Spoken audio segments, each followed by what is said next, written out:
அனைவருக்கும் வணக்கம். நம்ம பண ஈர்ப்பு விதி 1000 விதி பார்த்துட்ருக்கோம். 1000 விதியில் இன்றைக்கி 11வது விதி பார்க்க போகிறோம்.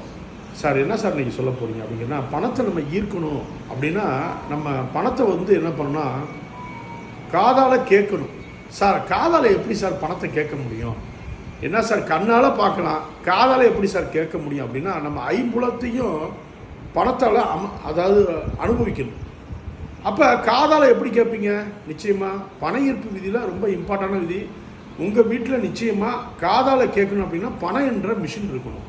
கேஷ் அதாவது கவுண்டிங் மிஷின் இருக்கணும் நிச்சயமாக. அதில் தினமும் பணத்தை போட்டு நம்ம சத்தத்தை கேட்கணும். அந்த பணம் எண்ணக்கூடிய சத்தத்தை நம்ம காதில் உணரும் பொழுது பணத்தை ஈர்க்கக்கூடிய அற்புதமான விஷயம் கிடைக்கும்.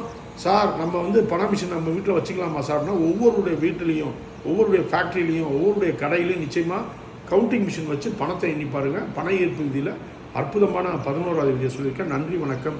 சர்வம் கிருஷ்ணார்ப்பணம். ஜெய் ஸ்ரீராம்.